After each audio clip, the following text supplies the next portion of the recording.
Hello everyone, વાત એક દાંતના પોડકાસ્ટમાં city dental hospital તરફથી હું ડૉક્ટર જુવા મહેતા તમારા બધાનું હાર્દિક સ્વાગત કરું છું. આશા રાખું છું આપ સૌ મિત્રો મજામાં હશો અને તમારા સ્વાસ્થ્યનું સારી રીતના ધ્યાન રાખી રહ્યા હશો. આજનો આપણો એપિસોડ ખૂબ જ ઇમ્પોર્ટન્ટ અને લાઈફ રિલેટેડ ટોપિક ઉપર છે, વર્લ્ડ હાર્ટ ડે, કે જે 29 સપ્ટેમ્બરે સેલિબ્રેટ થાય છે. આજે આપણી સાથે ગેસ્ટ છે ડૉક્ટર કરણ મોઢવાડિયા, કે સર છે આઈસીયુ સ્પેશિયાલિસ્ટ, એમડી ફિઝિશિયન ને ઘણી બધી તરક્કી એમને કરેલી છે. તો સર વેલકમ. Thank you. તો મારો ફર્સ્ટ ક્વેશ્ચન છે, હાર્ટ ડિઝીઝને આપણે સાયલેન્ટ કિલર કહેતા હોઈએ છીએ, તો એની માટેના કયા કયા જે બધા ફેક્ટર્સ છે એની માટે જવાબદાર છે? નમસ્કાર મિત્રો, આજે જે આપણો ટોપિક છે કે હાર્ટ એટેક, કે જે અત્યારના જમાનામાં લોકોને ગમે ત્યારે આપણે કહીએ છીએ ને કે કોઈ અચાનક બેભાન થઈ ગયું, કોઈને અચાનક છાતીમાં દુખાવો થયો અને બેભાન થઈને પડી ગયું હોય, કે કોઈ એમ કહેતા હોય કે સીડી ચડે ત્યારે શ્વાસ ચડે અથવા તો છાતીમાં દુખાવો થાય. તો મિત્રો, હાર્ટ એટેક છે એ ખાલી એવું નથી કે આજે ને આજે શરૂઆત થઈ હોય. એમની શરૂઆત ધીમી ધારે ક્યાંક ને ક્યાંક ઘણા ટાઈમથી થઈ જ હોય છે અને પછી ધીરે ધીરે એનું નિદાન પ્રોપર નથી થતું અને એના લીધે ક્યાંક ને ક્યાંક એ પરિબળો વધતા જાય છે અને પછી આખરે જે મેં મારા આરોગ્ય જ્ઞાન આપણી દેશી ભાષાના વિડીયોઝમાં પણ ખૂબ સમજાવું છું કે હૃદય શું છે, કે હૃદય એક સ્નાયુથી બનેલું અંગ છે કે જેનું કામ શું છે કે પંપ કરે છે અને આખા શરીરને લોહી પહોંચાડે છે. બરાબર છે? બરાબર. પણ હૃદયને પણ ખુદ ચાલવા માટે એની આજુબાજુ મોટા મોટી 3 નસો આવેલી છે. બરાબર છે? જે 3 નળીઓ આવેલી છે, જે આપણે કહેતા હોય ને, 1 નળી બ્લોક છે, 2 નળી બ્લોક છે, 3 નળી બ્લોક છે. બરાબર છે? જેને અમારી ભાષામાં કોરોનરી આર્ટરીઝ કહેવાય છે. અને આ જ કોરોનરી આર્ટરીઝમાં કોઈ 1 નળી કે 2 નળી કે 3 નળી, બધી નળી જો બ્લોક થાય તો શું થાય કે એ ભાગને હૃદયના લોહીનો પુરવઠો ના મળે અને એ જે હૃદયનો પુરવઠો, જે લોહીનો પુરવઠો ના મળે એના લીધે શું થાય કે હૃદયનો એ પર્ટિક્યુલર ભાગ છે એ ભાગ મરતો જાય છે અને જ્યારે એ ભાગ મરતો હોય ત્યારે શું થાય, ત્યાં દુખાવો થાય અને એ જે દુખાવો થાય એને જ આપણે હાર્ટ એટેક કહે છે. અને જો આ હૃદયના દુખાવાને લીધે પછી અચાનક હૃદય બંધ પડી ગયું તો એને કાર્ડિયાક અરેસ્ટ કહેવાય. એટલે ખાસા જાણવું જરૂરી છે હાર્ટ એટેક અને કાર્ડિયાક અરેસ્ટનો ડિફરન્સ. ના, ખૂબ સાચી વાત સરે કીધી. તો આપણે નોર્મલી બધા લોકો કઈ વસ્તુને ઇગ્નોર કરતા હોય, હાર્ટ રિલેટેડ જ્યારેથી કંઈ વાત આવે ત્યારે લોકો ઇગ્નોર વધારે જ કરતા હોય છે. લોકો તેમાં સૌથી વધારે કઈ વાતને ઇગ્નોર કરતા હોય? જો આપણા ભારત આખા દેશના બધા જ લોકોની મેન્ટાલિટી જોઈએ ને તો એ પ્રમાણે કંઈક છે કે સાવ મરી જવા જેવા ન થાય ને ત્યાં સુધી આપણે દવાખાને નથી જવું. 100% સાચી વાત છે. બરાબર છે? અને આ જ મેન્ટાલિટી આપણને લઈ બેસે છે. હું તમને હમણાં જસ્ટ હું પડી જોઈને આવ્યો છું. એક વ્યક્તિ છે, એનો વજન 70 કિલો જેવો છે અને કે ક્યારેક અહીં મજા નથી આવતી ને ચાલુ તો થોડોક શ્વાસ ચડે અને મારા વિડીયોઝ રેગ્યુલર જોતા કે સાહેબ મારી ઈચ્છા હતી કે તમારી પાસે કરાવવાનું, બધું ચેક કરાવવું છે ને આવી રીતના છે, હેલ્થ ચેકઅપ આખું બધું તમારી પાસે કરાવવું છે. તો એનું જ્યારે મેં રિપોર્ટ્સ કર્યા ને તો એનું કોલેસ્ટ્રોલ હતું 750, જે ટ્રાઇગ્લિસરાઇડ હતું એ ટોટલ. એમાં જે એલડીએલ, વીએલડીએલ, જે બેડ આપણે કહીએ છીએ ને, ગુડ કોલેસ્ટ્રોલ, બેડ કોલેસ્ટ્રોલ, એના લેવલ પર ખૂબ વધુ હતા. ખૂબ જ વધારે. હા. અને એનું કંઈ ખાસું વ્યસન બી નહોતું, પણ ફેમિલી હિસ્ટ્રીમાં હતું એને કે એમના પિતાશ્રીની પણ હાર્ટ એટેકથી મોત થયું હતું. પણ એટલો ટાઈમ ઇગ્નોર કરતા રહ્યા. પછી હવે ચેક કરાવ્યું અને પછી જ્યારે અત્યારે આવ્યા હતા એ ફોલોઅપમાં આવ્યા હતા. તો આજે 2 મહિના પછી, જનરલી મેં 3 મહિને કરાવતા, પછી 2 મહિના પછી કરાવ્યું તો 240 જેવું આવી ગયું છે, 750 જે ટ્રાઇગ્લિસરાઇડ હતું. બરાબર છે?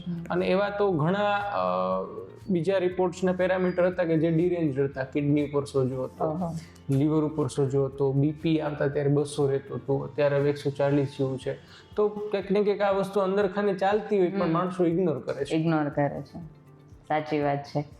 અને અત્યારે આપણે જોઈએ તો સૌથી વધારે યંગ જનરેશન છે એમાં હાર્ટ એટેક જોવા મળે છે. તો એની પાછળના કયા કારણ છે જે જવાબદાર? યસ, જુવાનોમાં હાર્ટ એટેકના કારણો આ ખૂબ એક ચર્ચિત ટોપિક છે અને આપણે ક્યાંક ને ક્યાંક તમારે બધાને એમ જ હોય છે કે એના બધું કોરોના પછી થયું છે.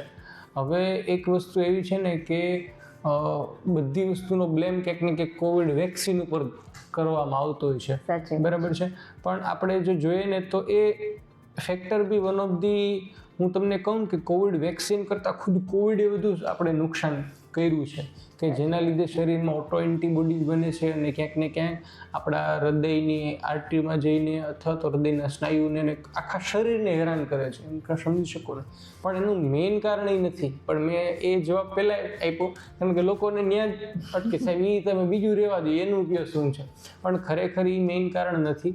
જે મેઇન કારણ એ જ છે કે આપણા જે લાઈફસ્ટાઈલ છે, જે પ્રમાણે અત્યારે દોડા ભાગીવાળી લાઈફસ્ટાઈલ છે આપણી, ખાવાનું છે, તો આપણી જે ડાયટ છે, એક્સરસાઇઝ છે, સેડેન્ટરી લાઈફસ્ટાઈલ છે, અને સ્પેશિયલી તમે ઇન્ડિયામાં મિત્રો જુઓ કે ભારતમાં કોઈ પણ વસ્તુના ફૂડ્સ કે વસ્તુ પર રૂલ્સ રેગ્યુલેશન એટલા કામ નથી કરતા.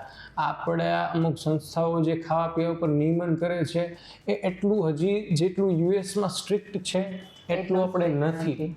સેમ જે અમુક જે તમે ફેમસ કંપનીના નામ સાંભળો છો એના પીઝા ને ત્યાં બનતા હોય છે, એમાં જે અમુક ફેટના ને લેવલ હોય છે એ લિમિટેડ રાખ્યા છે. યુરોપિયન કન્ટ્રીમાં યુએસએ કરતાં પણ વધુ સ્ટ્રિક્ટ, જ્યારે ભારતમાં બધું ચાલે. જે પણ ખરાબમાં ખરાબ કચરો વસ્તુ હોય ને એ ભારતમાં ચોંટાડી દેવાનું, અહીંયા બધું ચાલે, બરાબર છે. પ્લસ આપણે જોઈએ કે અત્યારના આપણે ભારતની એક જે ઘણી random control trial RCT study થતી હોય છે અને બીજી ઘણી બધી જે સ્ટડીઝ થતી હોય છે, એમાં પણ આવ્યું છે કે ભારતના લોકોની જે છે ને કોરોનરી આર્ટરીઝ નેરો હોય છે. આપણી જે હૃદયની લોહી પહોંચાડી નળીઓ છે એ નેરો હોય છે, બરાબર છે. એ કમ્પેરેટિવલી બીજા કરતાં આપણે આ જોખમ વધુ છે. અને જુવાનું હાર્ટ એટેકનું કારણ એક નથી. હાર્ટ એટેક એવી વસ્તુ છે કે મલ્ટીફેક્ટોરિયલ હોય. આપણે આપણી લાઈફસ્ટાઈલ, કલ્ચર, જે પ્રમાણે આપણો ડાયટ છે કે જે કાર્બોહાઈડ્રેટ પ્રિડોમિનન્ટ છે, આપણે પ્રોટીન એ બહુ ઓછું હોય છે. તમે આપણી થાળી તૈયાર કરશો તો એમાં નકરું કાર્બોહાઈડ્રેટ છે, પ્રોટીન બહુ ઓછું હોય છે, બરાબર છે. એટલે ઘણા બધા આ કારણો છે અને એમાંનું એક કે આપણે અવેરનેસ નથી. નાની મોટી તકલીફ થાય તો ઠેકાણે પહોંચવું, હોસ્પિટલ પહોંચવું, એ અવેરનેસ જ નથી. અથવા તો જ્યારે કાંઈ તકલીફ ન હોય ત્યારે ડૉક્ટરને બતાવવું અને સ્ક્રીનિંગ કરી લેવું, રેગ્યુલર ચેકઅપ માટે એ આપણા લોહીમાં જ નથી. તો આ વસ્તુ ઘણા બધા કારણો છે આ જોવાનું હાર્ટ એટેકના. ખૂબ સાચી વાત છે. આપણે સૌથી વધારે ઇગ્નોર જ કરતા હોઈએ છીએ. હાથ પગ દુખતા હોય કે પછી છાતીમાં દુખતું હોય કે પછી દાંતમાં દુખતું હોય તો એ લોકો ઇગ્નોર જ કરે છે. 100% સાચી વાત છે. રેગ્યુલર ચેકઅપ માટે જવું ખૂબ જરૂરી છે. એ આપણા ઇન્ડિયામાં એટલું છે જ નહીં કે એવરી 6 મંથે તમે રેગ્યુલર ચેકઅપ માટે આવો. સાચી વાત છે. ઓન અ સ્પેશિયલ નોટ, હાર્ટને હેલ્ધી રાખવા માટેની કઈ ટિપ્સ? યસ, હાર્ટને હેલ્ધી રાખવાની ટિપ્સ એ છે કે જે મેં કીધા છે, જે ફેક્ટર છે કે જેના લીધે હાર્ટ એટેકને આવી રહ્યા છે એ વસ્તુ પર કામ કરશું. શરૂઆતમાં આપણે જો ડાયટથી કહીએ તો આપણે લો કાર્બોહાઈડ્રેટ ડાયટ, પ્રોટીન ઇન્ક્લુડ કરવું જોઈએ, રેગ્યુલરાઇઝ મીલ લેવું જોઈએ. આપણે સવારનો બ્રેકફાસ્ટ કરવો જોઈએ, બપોરનું લંચ, સાંજનું dinner time to time, over eating ના કરવું જોઈએ. પછી એક્સરસાઇઝમાં એવું છે કે આપણે ચાલવા લોકો જતા હોય છે, જે વોકિંગ કરવા જમીને ચાલતા હોય છે, બરાબર. તો એ વસ્તુ જે છે કન્ટિન્યુ રાખવી જોઈએ. નો ડાઉટ એ વેઇટ લોસ કરવામાં બિલકુલ હેલ્પ નથી કરતું, પણ એક જે આપણે હાર્ટ હેલ્થ માટે જે કહે છે એના માટે કરવું જોઈએ. જીમને જોઈન કરો તો બે ઝીઝક કરી શકાય, એમાં કોઈ પ્રોબ્લેમ નથી. લોકોને એવી ગંભીરતા હોય છે કે ના જીમમાં બહુ હાર્ટ એટેક આવે, પણ ખરેખર જીમના લીધે હાર્ટ એટેક નથી આવ્યું. પણ જે પ્રોબ્લેમ નાનો અમથો છુપાયેલો હતો કે હૃદયની નળી અમુક ભાગ બ્લોક હોય, તો હવે તમે જ્યારે વધુ એકી સાથે કામ કરો તો શું થઈ જાય કે હૃદયનો ભાગ મૃત્યુ પામતો છે. મેં કીધું હાર્ટ એટેક આવી જાય, જોખમ વધી જાય છે. પણ એનો મતલબ એ નથી કે જીમ કરવાને લીધે વધુ સ્ટ્રેન થઈ ગયું એટલે આવ્યું. એટલે હંમેશા તમે જીમ જોઈન કરીને કોઈ પ્રોબ્લેમ, બસ ધીમે ધીમે એક્સરસાઇઝ સ્ટેપ અપ કરવી જોઈએ. એ થઈ ગયું ડાયટ, પછી એક્સરસાઇઝ, પછી જે મેડિકેશન્સ તો આવે તો હંમેશા હું એમ નથી કહેતો કે તમારે કોઈ વસ્તુની દવાઓ જ પ્રાથમિક ધોરણે લેવી જોઈએ, પણ અત્યારના જમાનામાં જે પ્રમાણે તકલીફો વધી રહી છે એ પ્રમાણે આપણે સ્ક્રીનિંગ કરવું જોઈએ, સમય ટુ સમય એકવાર ડૉક્ટરની વિઝિટ કરાવવી જોઈએ, રેગ્યુલર આપણા જે રૂટીન ચેકઅપ ભલે તકલીફ છે કે નહીં, બસ રેગ્યુલર ચેકઅપ માટે જાવ તો કદાચ કંઈ નાનું એવું હશે તો બી આપણને ડિટેક્ટ ખ્યાલ થઈ આવી જાય. જશે. સાચી વાત છે. અને જે મોસ્ટ કોમન કોઝ છે જે આપણે અમુક લોકોને ડાયાબિટીસ ને બીપી ને હોય છે એને ક્યારેય ઇગ્નોર ના કરવા જોઈએ. એ આપણે લાગે છે કે 160 બીપી છે, અરે કાંઈ ન હોય કાંઈ ન હોય. આપણે એવું જ હોય કે બીપી એટલું છે, કાંઈ વાંધો નહીં, દવાની જરૂર જ નથી. એ તમારે રોજનું હોય. ડાયાબિટીસ છે, ના દવા નથી લેવી. ડોક્ટરને કીધા વગર મેડિસિન બંધ બી કરી દેતા હોય છે લોકો. એટલે આપણા લોકોની માન્યતા હોય ને કે આ ભાઈ દવા લીધે કિડની નુકસાન છે.